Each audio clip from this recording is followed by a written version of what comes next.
곳에서 1장 9절 말씀 우리 한 목소리로 읽도록 하겠습니다. 이로써 우리도 듣던 같이 읽겠습니다.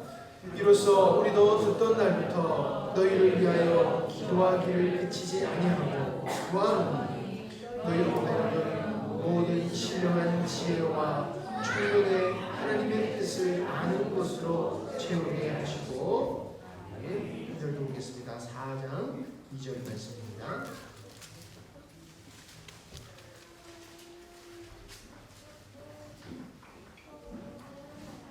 2절 말씀 같이 읽겠습니다. 기도를 계속하고 기도에 감사함으로 깨어 있으라. 아멘. 하나님께서 찾으시는 사람이 있습니다. 하나님이 찾으시는 사람은 어떤 사람일까요? 하나님 마음에 합한 사람이라고 믿습니다. 그래서 하나님은 다윗을 보시고 마음에 합한 자라고 하시면서 그 다윗을 통해서 하나님은 당신의 뜻을 이루시겠다고 하셨고 그렇게 이루셨습니다.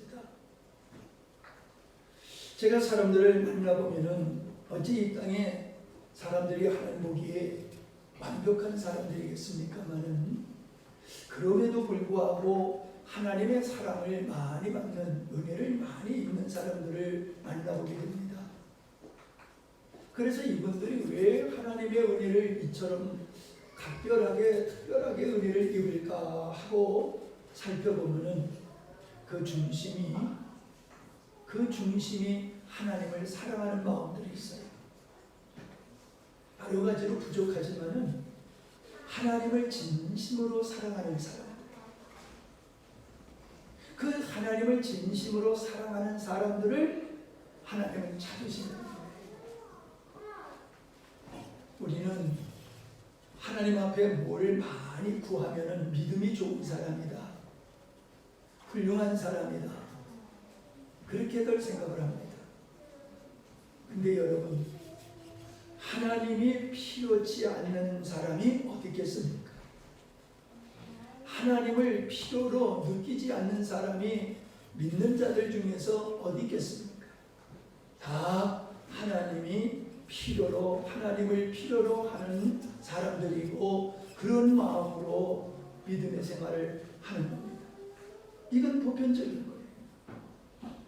그런데 하나님이 찾으시는 사람은 하나님을 필요로 하는 사람이 아니라 하나님이 필요로 하는 사람이 돼요. 하나님께 내가 필요로 하는 사람이 되기를 힘쓰는 사람을 하나님은 찾으시고 그에게 은혜를 베풀어 주시는 거예요. 우리가 이 사회를 보면은 가정에서도 필요한 사람이 있고 불편하고 짐이 되는 사람이 있어요. 부모지만은 도리어 짐이 되는 사람이 있습니다. 자녀인데도 짐이 되는 자녀인 사람이 있어요. 이 사회에서, 직장에서 보면은 저 사람은 없어도 될 사람으로 인식되어지는 사람이 있어요. 기생충과 같이 가족에 얹혀서 살고 조직에 얹혀서 살지 가정을 살리고 사회를 살리고 교회를 살리는 주역이 아니라 가정이 필요하고 사회가 필요하고 교회가 필요해서 구성원으로 있는 사람들이 있더란 말이에요. 여러분, 어떤 사람이 과연 성공적인 사람이라고 생각을 하십니까? 모두가 필요로 하는 사람이 되어야 돼요. 가정에서만이 아니라 직장에서도 필요한 사람, 교회에서도 필요한 사람, 하나님이 보실 때에, 목사님이 볼 때에 필요로 하는 사람이 있어요. 있으나 말하는 사람이 있어요. 도리어 짐이 되는 사람이 있어요. 어떤 사람은요, 귀신에 사로잡혀 가지고 사는데 귀신의 그 사슬에서 벗어나려고 하지 않는 사람이 있어요. 가만히 살펴보니까는 왜 귀신의 사슬에서 매여 있으면서도 자유하기를 원치 않는가를 살펴보면은 내가 아프다, 내가 연약하다, 그것 때문에 가족이 그를 위하는 거예요. 그가 할 일을 모두가 해주는 거예요. 그러니까 가만히 있어도 사는데 불편함이 없어요. 그래서 노숙자가 되면은 노숙자의 생활을 벗어나기가 어렵다고들 하잖아요. 비록 내가 어둠의 권세에 사로잡혀 있어도 너무 편한 거예요. 온 가족이 다 알아서 해주니까. 여러분, 그렇게 편하게 살 수 있으면은 그게 행복한 인생이겠습니까? 다른 사람이 나를 먹여주어 사니까는 그 인생이 복된 인생이 있습니까? 수고스러워도 먹여주는 인생을 살아야 돼. 먹여주는 인생. 요즘 제가 어제 그제 우리 이해나와 예성이하고 같이 지냈는데 밥 먹을 때만 되면 이해나가 예성이를 밥을 먹여줘요. 뭐 편식하면 안 된다고 먹여주고 잔소리를 얼마나 많이 하면서 먹여주는지 몰라요. 그러니까 계속 누나한테 밥을 먹여달래. 오늘 아침에는 엄마가 먹여주는 게 좋으니 누나가 먹여주는 게 좋냐. 그러니까 누나가 먹여주는 게 좋대요. 먹여주니까 편한가 봐요. 몇 살까지 먹여줘야 될까? 그런 얘기까지 했어요. 여러분, 우리가 누구의 덕으로 산다고 하는 것은 편할 수 있어요. 그러나 그 인생은 성공의 인생이 아니라는 거예요. 누구의 수고 때문에, 누구의 희생 때문에 내가 편한 그 편안이 진짜 편한 겁니까? 차라리 내가 수고하고 애써서 누군가를 섬기는, 누군가의 나의 수고를 기다리고 필요로 하는 사람이 저는 성공의 인생인 줄로 믿습니다. 하나님의 은혜를 구하는 것도 믿음입니다만은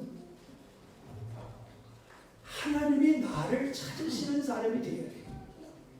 하나님이 당신의 뜻을 이루기 위해서 나를 찾으시는 사람이 되어야 된다는 거. 한번 생각해 보세요. 하나님이 보실 때에 하나님의 나라를 위해서, 하나님의 뜻을 위해서 내가 필요한 인물인가? 나는 하나님께 필요한 존재가 되기를 원하고 그러한 삶을 살아왔는가?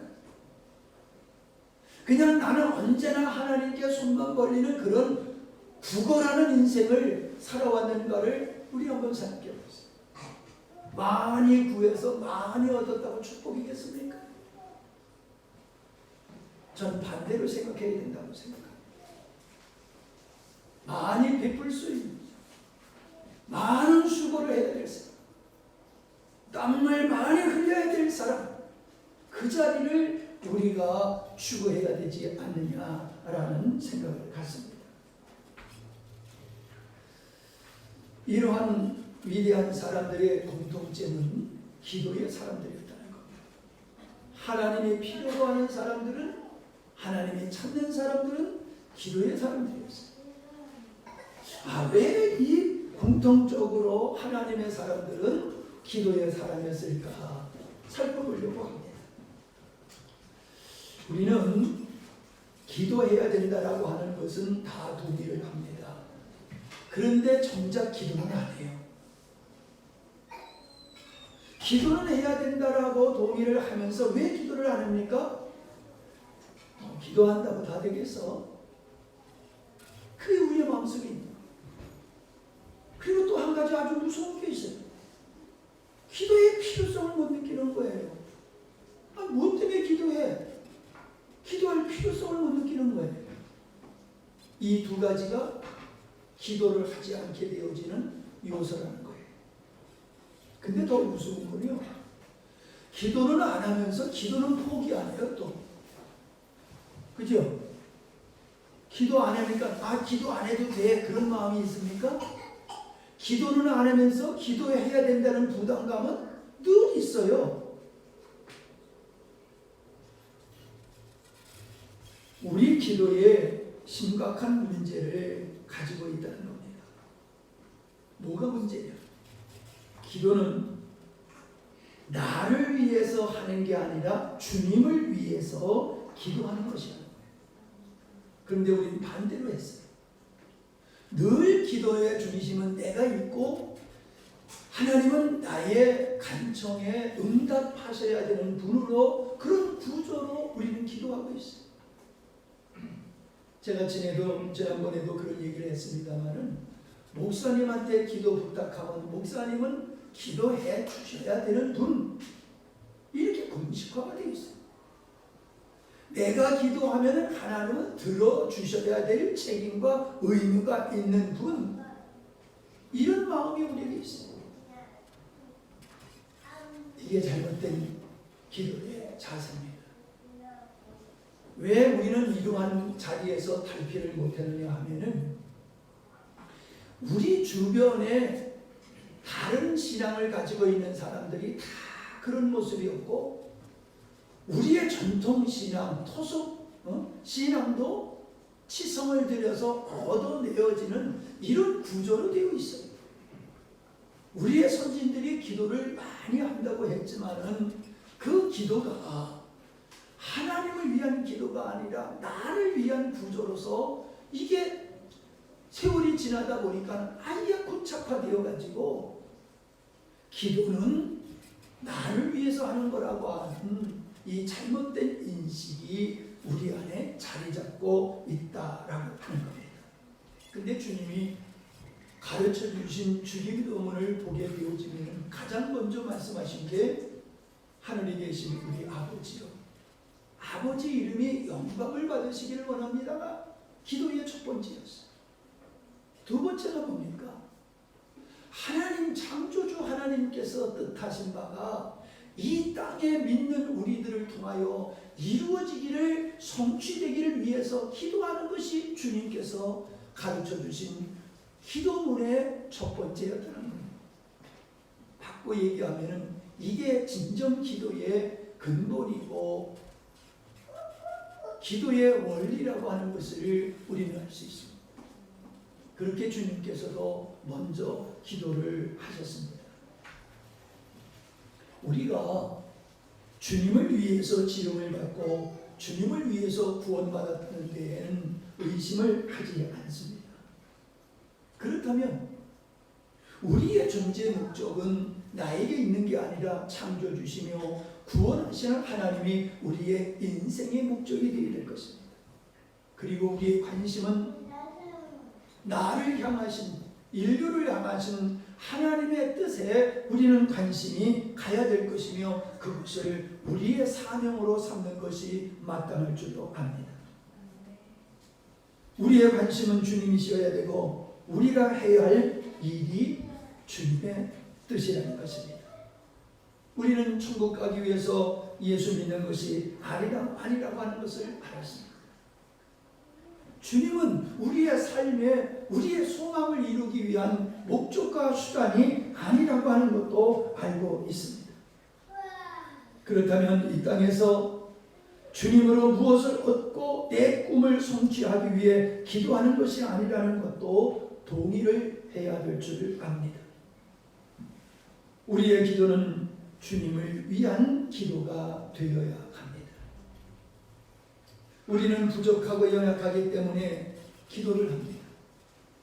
그런데 전능하신 하나님을 위해서 우리가 기도해야 될 필요성이 뭐가 있는가라는 의문을 가지실 것입니다.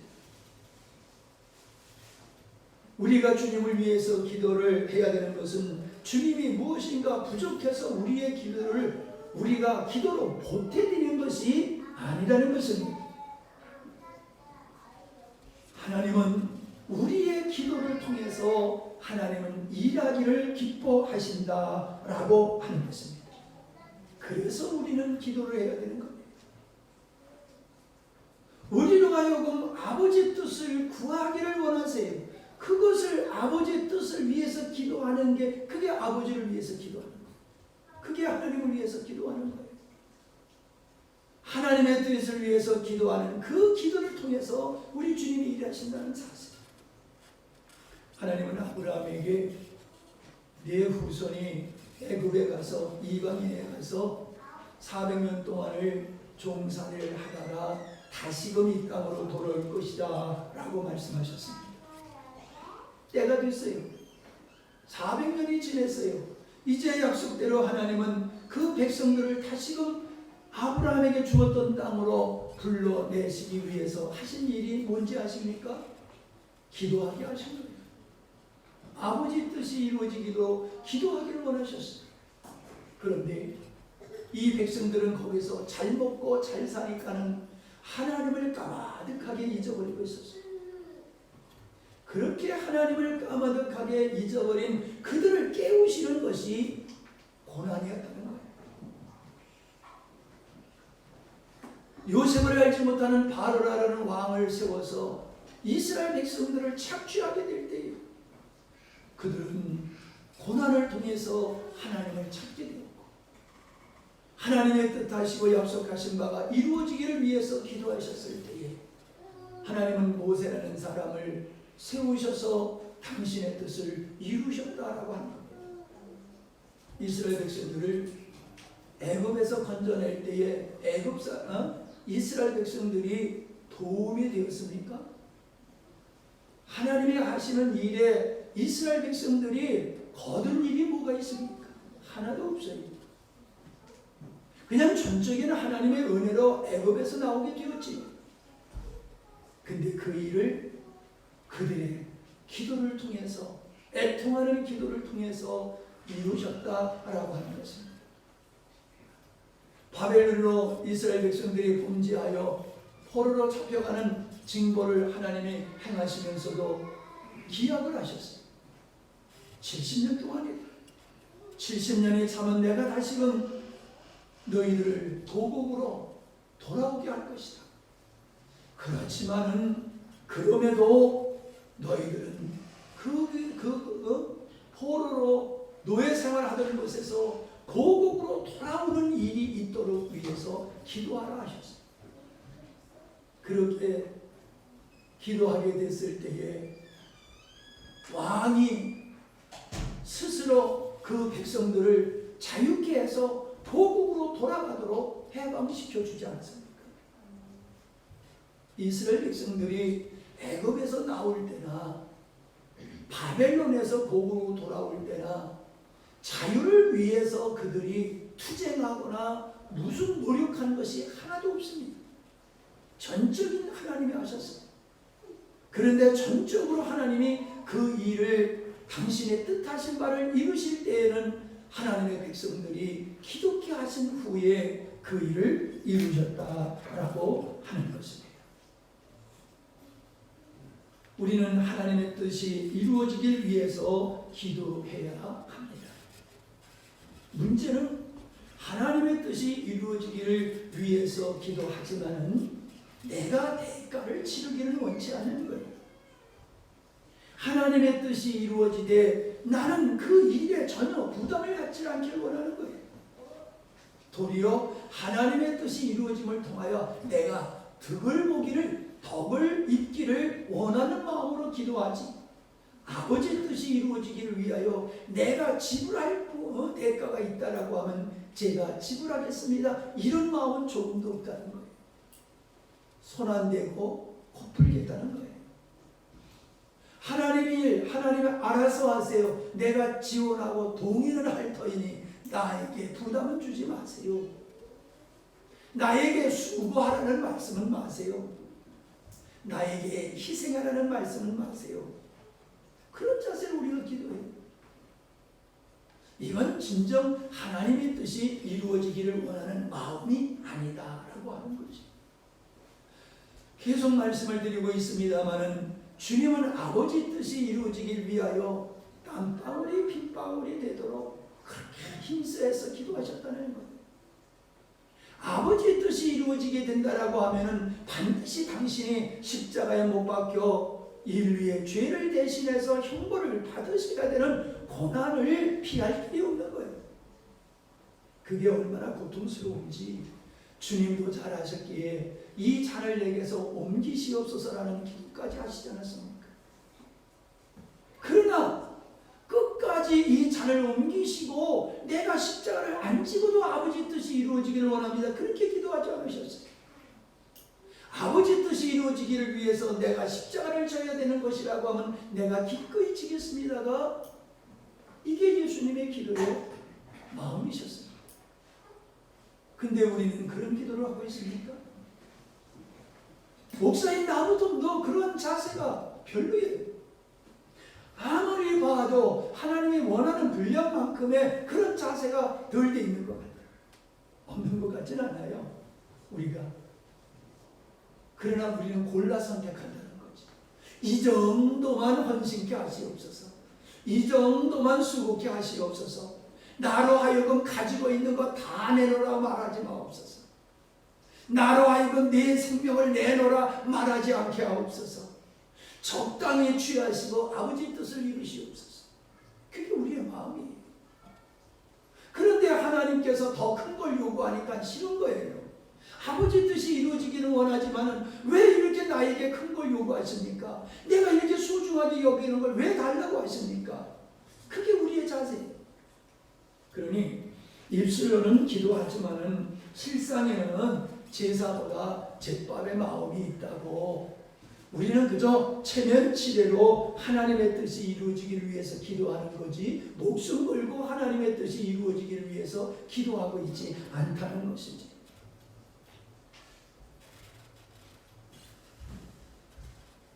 세례 요한은 참 힘들게 성장해서 짧게 사역하고 30에 순교를 당하지 않았습니까? 그 세례 요한의 모습이 바로 아버지 뜻을 이루기 위해서라고 하면은 내가 짧은 인생을 살아도 좋습니다. 그 자세가 있는 거예요. 내가 지금 누리고 있던 영광을 아버지 뜻이 이루어지기 위해서 나에게 주어져 내가 누리고 있던 영광을 다 아버지께서 가져가신다 할지라도 저는 기꺼이 감사하겠습니다. 그게 세례 요한의 마음이었다는 것입니다. 우리가 흔히 보면은 죽음은 죽으리라고 하는 에스더의 고백을 잘 인용하는 모습을 봅니다. 죽음은 죽으리라. 바울도 먹든지 마시든지 살든지 죽든지 주를 위해서 살겠다고 하는 것이 주님의 뜻을 이루겠다고 하는 마음이거든요. 죽음은 죽으리라. 그게 무슨 자세입니까? 어떤 마음입니까? 어떤 조건도 아버지 하나님의 뜻이 이루어지는 일에 어떤 조건도 달지 않겠다는 것입니다. 바울은 자기가 아버지 뜻에 이루어지는 대로 내가 관제로 드려진다 할지라도 아버지의 뜻이 이루어지기를 원합니다. 아버지의 뜻이 이 백성들을 애굽에서 건져내셔서 가나안 땅으로 들어가게 하시는 게 아버지의 뜻인데, 저들이 범죄했다고 여기서 저들을 멸하시면 아버지 뜻이 어떻게 이루어지겠습니까? 모세의 기도는 죄인들을 위한 기도가 아니라 아버지의 이름에 누가 되지 않기를 위해서 저들을 용서해달라고 기도했다라고 하는 겁니다. 차라리 내 이름을 생명책에서 지워질지언정 하나님의 뜻은 반드시 이루어지기를 원합니다라고 하는 것이 자기 민족을 향한 중보의 기도였다라고 하는 겁니다. 요한 1서 5장 17절 우리가 잘 아는 말씀입니다. 그를 향하여 우리의 가진 바 담대한 것은 이것이니 그의 뜻대로 무엇을 구하면 들으십니다. 잘 생각해 보십시다. 하나님의 뜻대로 하는 기도는 들어주신다는 거예요. 무엇이든지 하나님의 뜻이 이루어지는 그 목적을 향해서 우리가 구하는 일들은 반드시 이루어진다는 거예요.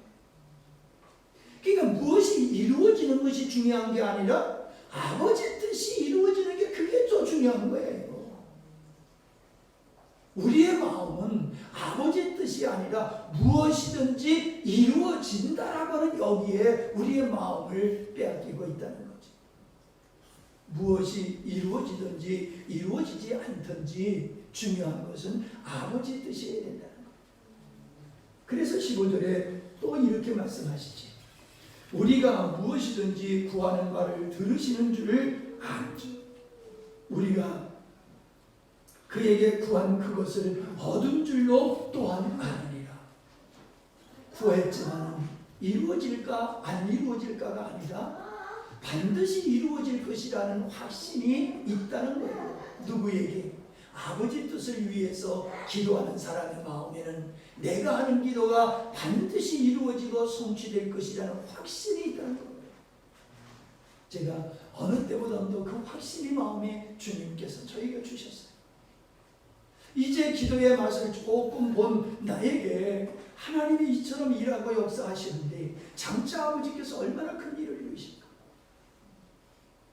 지난 화요일날 포항에서 오신 분들이 은혜를 입고 가셨어요. 사천에서 오신 분들이 자유함을 얻고 가셨어요. 그리고 영천에 가서 힘들고 어려운 아들, 딸이 힘을 얻는 역사가 있었어요. 저 영덕에 가서 목사님이 힘을 얻는 일이 있었어요.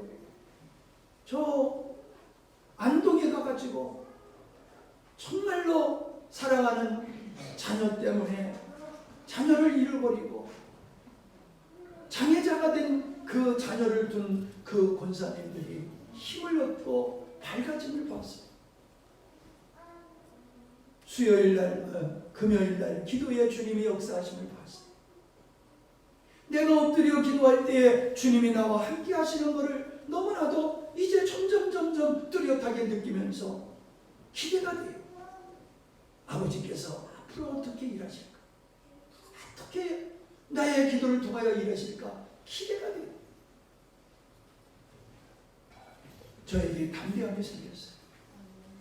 기도를 하고 이루어질까 안 이루어질까가 아니라 내가 주님의 뜻대로 하는 이 기도는 반드시 이루어질 거라는 이 확신 속에 내 마음속에서 뭔가 이미 성취된 기쁨과 즐거움과 행복과 담대함이 생기더라라고 하는 것입니다.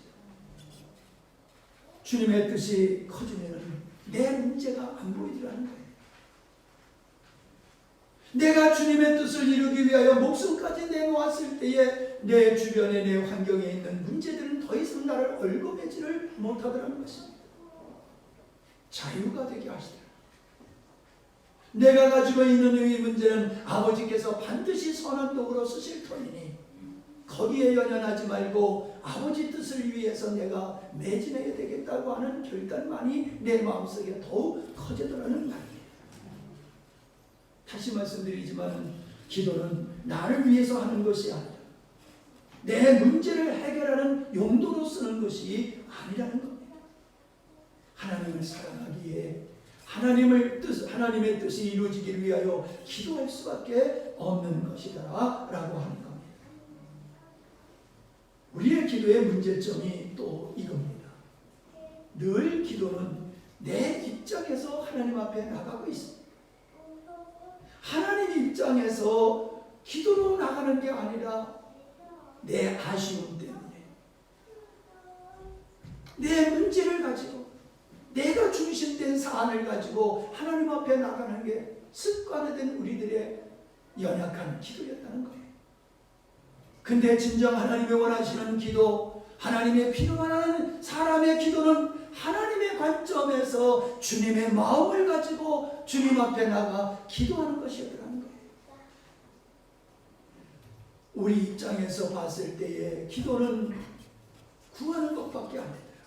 구걸하는 기도입니다. 그러나 하나님 입장에서 기도하려는 그 기도는 사명자의 기도로 바뀌어져요.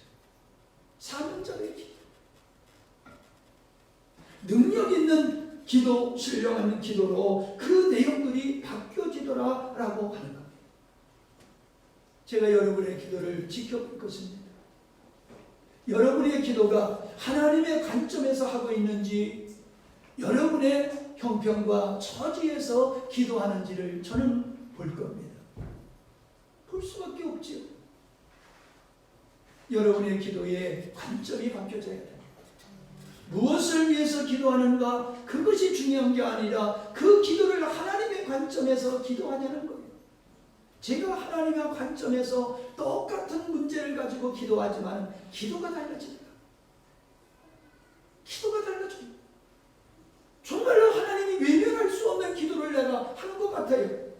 아직도 한없이 부족하지만은 하나님의 관점에서 누구를 위하여 중보 기도할 때에 그분은 그를 위한 기도가 아니라 아버지를 위한 기도, 그의 문제를 해결하려고 기도하고 있지만 실상은 아버지를 위해서 내가 기도하고 있더라는 거예요.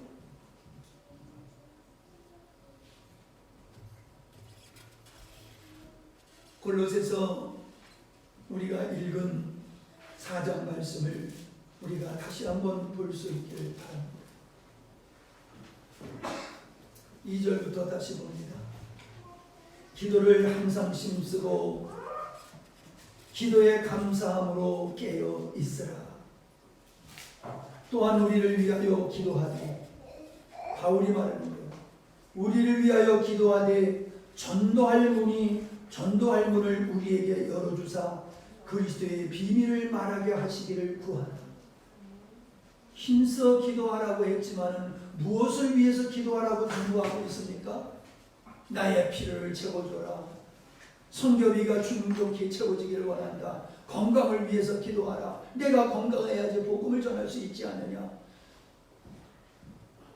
복음을 전할 수 있는 좋은 환경을 달라. 뭔가 복음을 위해 기도하지만은 나를 중심으로 한, 나를 목적으로 한 기도가 아니었다는 거예요. 그는 지금 복음을 전하다가 옥에 갇혀 있습니다. 쇠사슬에 매여 있습니다. 그럼에도 여기서 빨리 자유하게 해달라고 기도 부탁을 하는 것이 아니라, 고난에서 빨리 탈피해달라고 기도하는 것이 아니라, 내가 묶였든지 자유하든지 십자가의 복음, 그리스도의 복음을 전할 수 있는 길만 열려진다라고 하면, 그 장만 열려진다고 하면 난 축하다. 그것을 위해서 기도해달라라고 말하고 있습니다. 흔히들 사람들이 중보의 기도를 한다는 소리를 들어보면은 하나님을 위한 기도는 하나도 없어요. 자기들을 위해서 기도하는 거예요. 육신을 위해서 하는 기도를 하면서 중보의 기도를 하고 있답니다. 바울이 중보의 기도를 요청하는 걸 보세요. 어떤 기도를 하고 있는지. 4절 보시기 바랍니다. 그리하면 내가 마땅히 할 말로서 이 비밀을 나타내리라. 전도의 문이 열려지게 되어지면 마땅히 내가 주님이 주신 이 비밀의 말씀을 내가 나타날 수 있게 될 것이다. 바울은 그 복음을 전하는 일을 위해서는 자기의 생명을 조금도 아까워하지 않는다고 고백했습니다. 지금 그 마음이 변함이 없어요. 변함이 없어요. 그에게서는 자기 문제와 자기 소망이 주체가 아니라 하나님의 뜻이 그 인생의 목적이 되어 있습니다. 변함이 없어요. 환난과 핍박과 어려움이 있어도 조금도 흔들림이 없어요. 이게 하나님을 사랑하는 자의 모습, 이게 복음을 깨달은 자의 모습. 이러한 기도가 하나님이 찾으시는 사람에게서 발견되어지는 기도더라라고 하는 것입니다. 여러분이 기도하는 기도가 하나님이 기뻐하시는 기도인지 혹은 하나님이 관심을 갖지 않는 기도인지를 구별하는 방법을 말씀드리겠습니다. 여러분이 기도하신 그 기도가 응답되었을 때에 하나님의 뜻과 관계가 있는가 없는가를 판단하시기를 바랍니다. 내가 어떤 은혜를 입었다, 응답을 받았다가 중요한 게 아니라 응답받은 이것이 하나님이 나를 향하신 하나님의 창세전에 뜻하신 그 하나님의 뜻과 연관이 있느냐 없느냐를 살펴보세요. 아무리 내가 이 땅에 출세하고 호강호식한다 할지라도 나의 그 복된 삶이, 모든 무사람들이 부러워하는 삶이 하나님의 뜻과 관계가 없다라고 하면은 그거는 헛된 거예요. 하나님이 인정하시지 않는 기도가 될 수밖에 없다라고 하는 것입니다. 그래서 주님의 뜻을 구하는 기도는 하나님이 일하시는 길을 여는 기도가 되는 겁니다. 은혜를 입는 기도가 되는 겁니다. 은혜를 입는다는 것이 무엇일까? 언제 은혜를 입을 수 있을까요? 하나님의 은혜를 입는 때는 기도할 때입니다.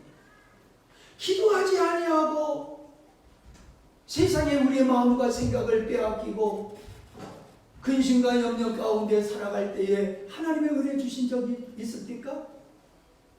여러분이 돌아보세요. 하나님의 은혜를 입었을 때가 언제예요? 주님과의 친밀한 교제 시간에서, 기도 시간에 하나님의 은혜를 입게 되었습니다. 포로 생활하고 있었던 에스겔 선지자가 에스겔서 1장 1절에 보니까 그발 강가에서 기도하다가 하나님의 환상을 보게 됩니다. 장차 이루실 하나님의 계획을 환상으로 보게 된 거예요.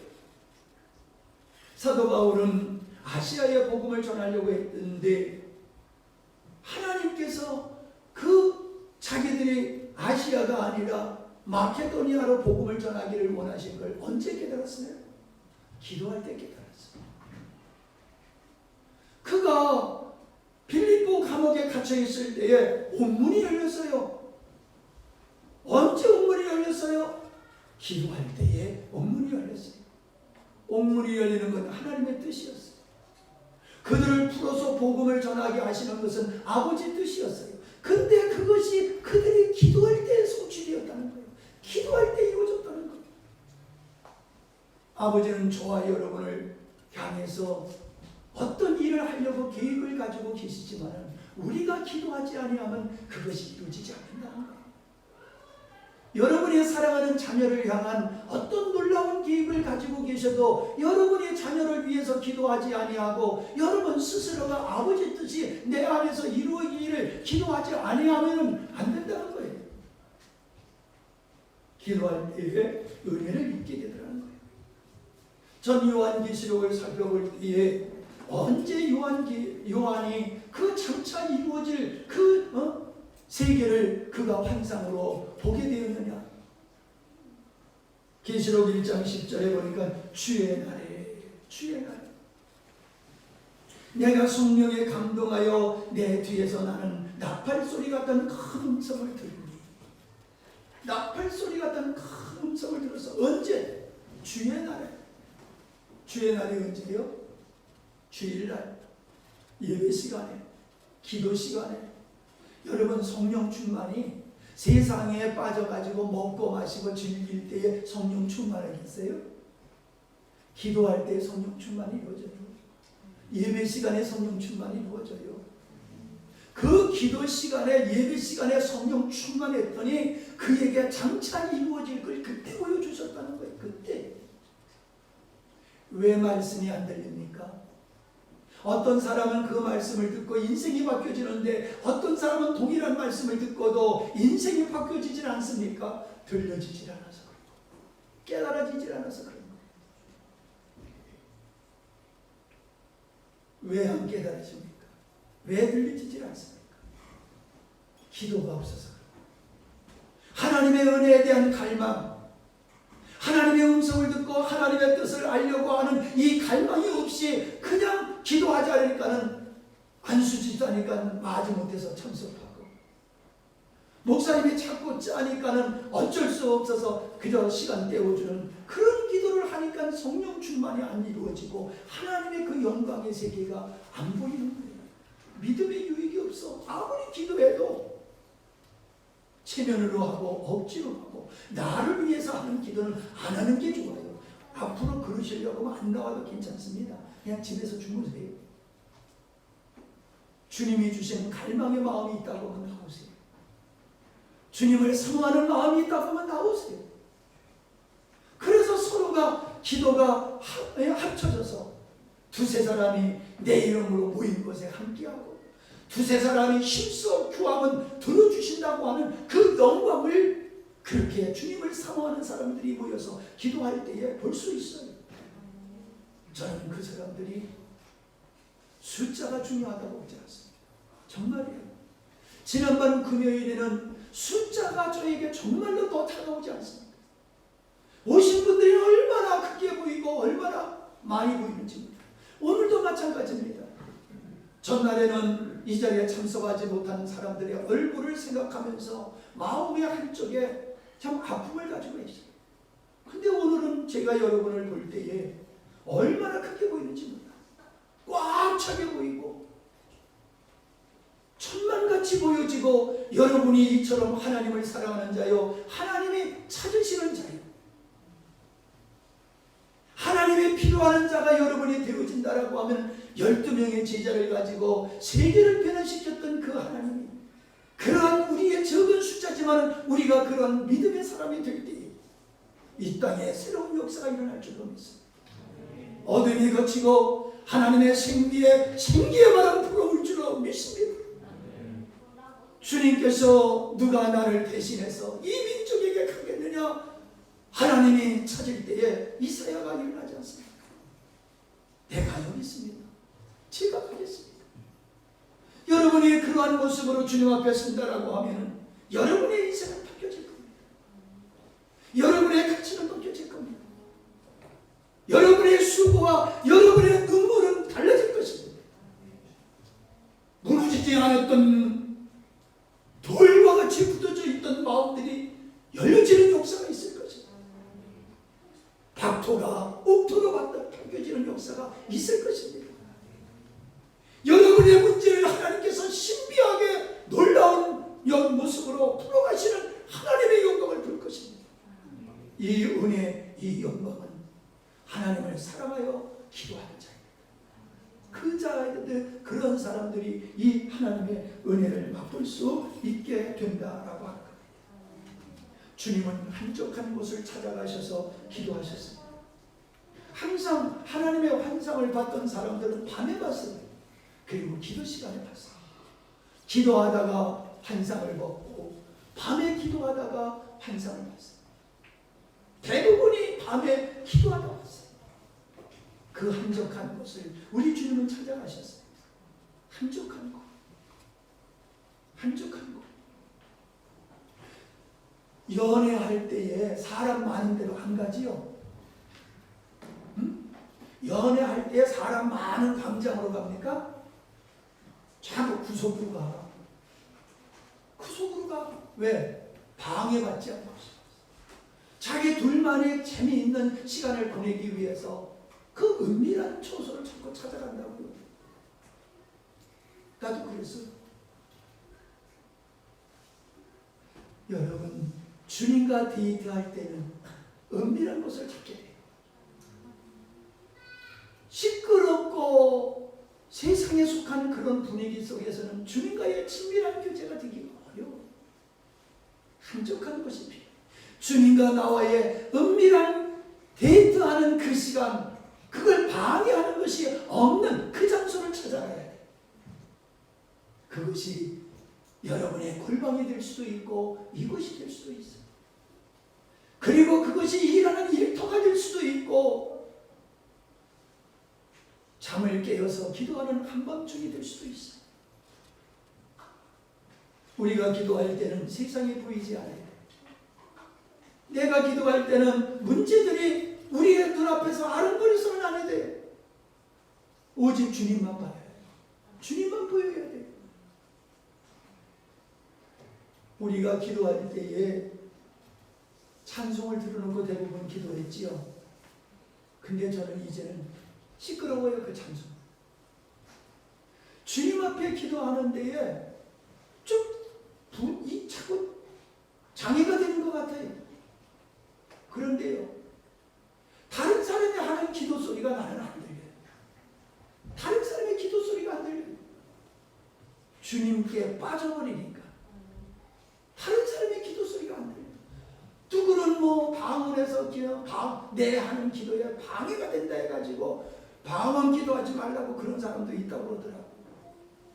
제가 지난 금요일날 방언 기도는 될 수 있으면 삼가하라고 하는 얘기는 기도를 보다도 주님이 원하시는 기도를 위해서 방언 기도는 좀 나중에 개인적으로 하라 그렇게 얘기했을 뿐이에요.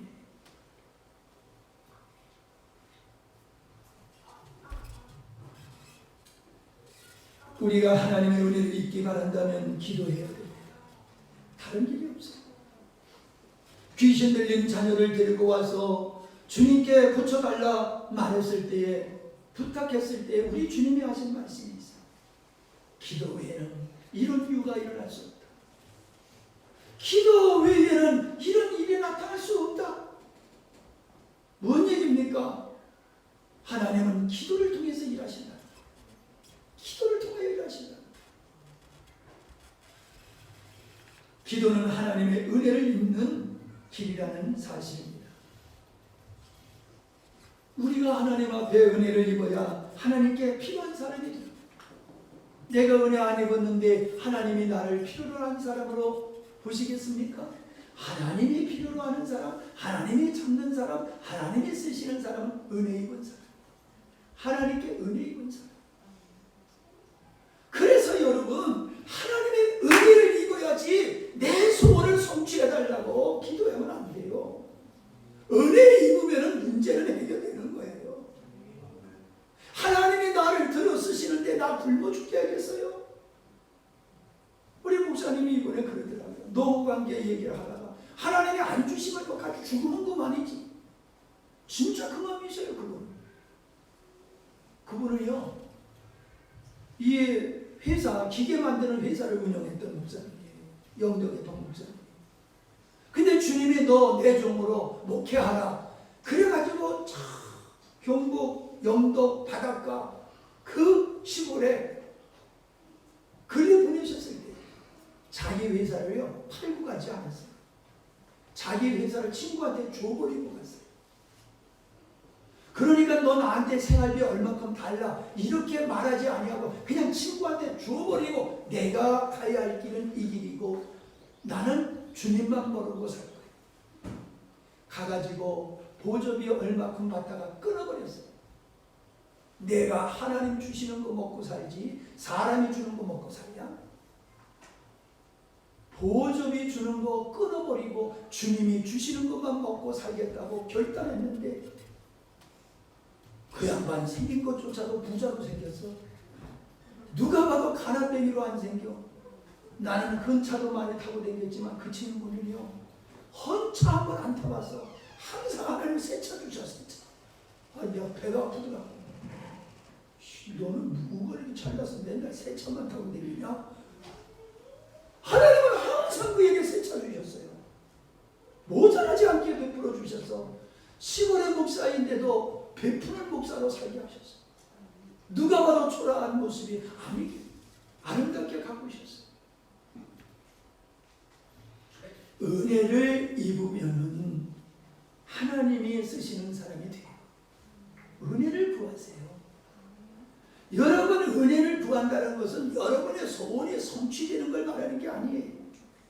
하나님이 여러분에게 필요한 것 주시는 거예요. 여러분에게 있어야 할 것 주시는 거예요.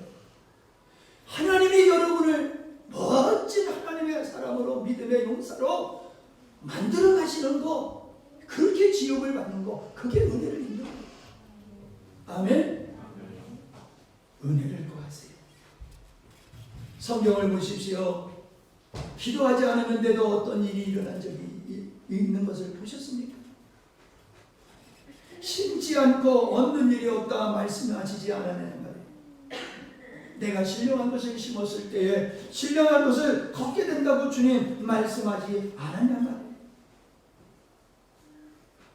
하나님의 뜻이 이루어지도록 기도할 때에 그 기도하는 자를 통해서 하나님의 뜻이 이루어짐이 축복이고 그런 삶이 이어질 수 있기를 바랍니다. 기도는 하나님이 하나님 되게 하는 거예요. 기도를 하나님 되게 한다는 것은 하나님이 우리의 목자 되어 주시는 관계로 살아가는 거예요. 하나님을 목자로 삼고 살아갈 때에 그 하나님을 내 인생의 목자로 삼고 가는 거, 내 생명으로 여기고 살아가는 거, 그게 하나님을 하나님 되게 하는 거예요. 필요할 때만 와서 구해서 얻어가는 그런 하나님이 아니라는 거예요. 하나님의 주권을 인정하고 하나님을 내가 온 마음 다하여 사랑하고 온 마음 다하여 신뢰하고 순종하고 따라가는 것, 그것이 하나님을 하나님 되게 하는 것이다 라는 것입니다.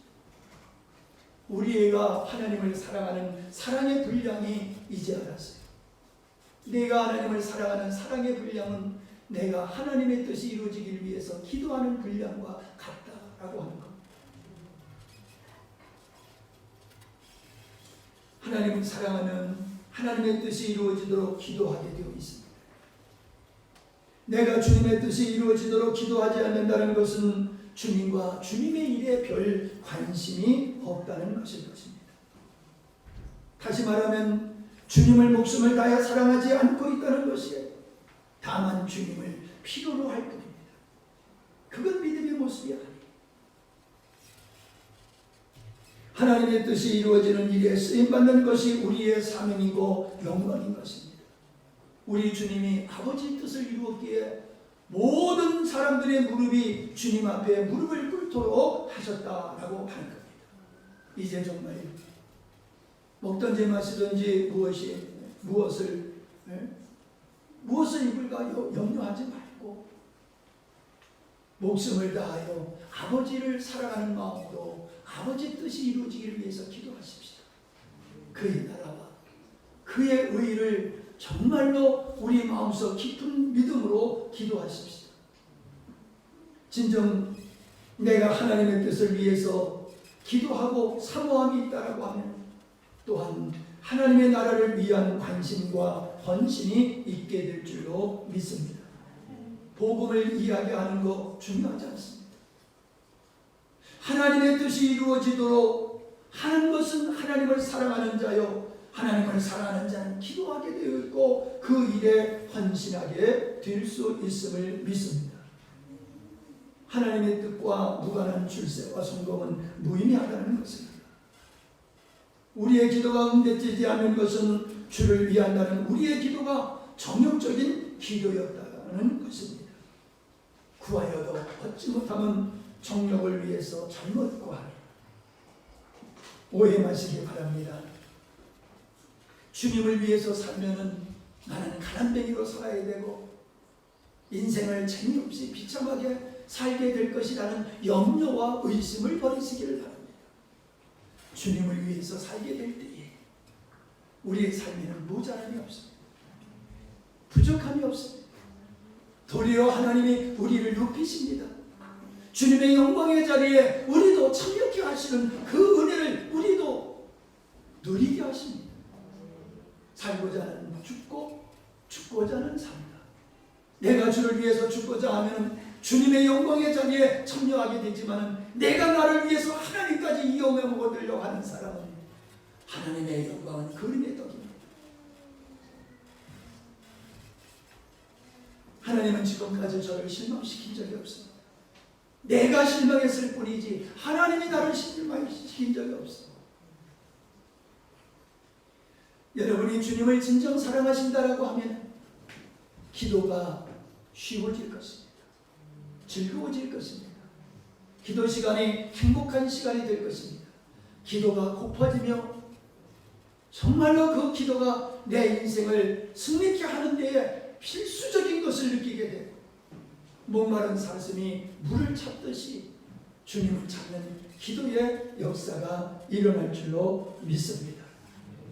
우리의 인생, 우리의 믿음의 승리는 기도에 달려있다는 것을 여러분 함께 우리 마음속에 그 믿음이 있기를 바랍니다.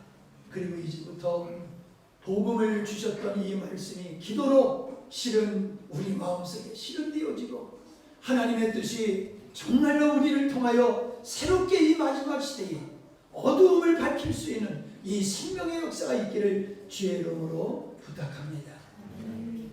하나님 아버지, 하나님을 찾는 사람이 있습니다.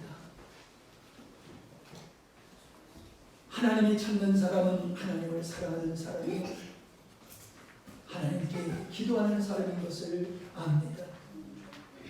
우리는 늘 하나님의 우리에게 필요한 존재 대상이었지, 내가 하나님 옆에 필요한 존재가 되기 위하여 힘쓰고 애쓰고 구하지를 않았습니다. 내가 공부를 하는 것도, 내가 돈을 버는 것도, 내가 어떠한 일을 하는 것이 아버지의 필요로 하는 사람으로서 필요로 하는 일을 하기 위해서 우리가 구하지 못했습니다. 이제가 내가 건강을 위해서 구한들, 무엇을 위해서 구하든지 간에 하나님이 우리를 필요로 하는 사람으로 되어지기 위해서 구하는 기도가 되게 하여 주시옵소서. 진정 참다운 승리는 기도에 갈려 있음을 우리가 깨닫게 됩니다. 오늘 이 말씀을 듣는 우리 모든 믿음의 식구들 다 기도의 용사가 되게 해 주시어서 사단의 결박을 풀어버리게 해 주시고 무거운 짐에서 자유함을 얻게 하여 주시옵시며 이제 주 예수 그리스도의 이름으로 힘써 이 세상을 정복해 나가며 하나님의 천국의 삶을 누리며 그리스도의 복음의 증인들이 되게 하여 주시옵소서. 필요한 모든 것으로 채우시사 아버지께서 뜻하신 바를 이룰 수 있는 준비된 영혼들로 세워 주옵소서. 이제부터 우리의 생각과 마음이 새로워지게 하시고 기도가 새로워지게 하시고 능력의 기도가 되게 하옵소서. 예수님의 이름으로 기도하옵나이다. 아멘.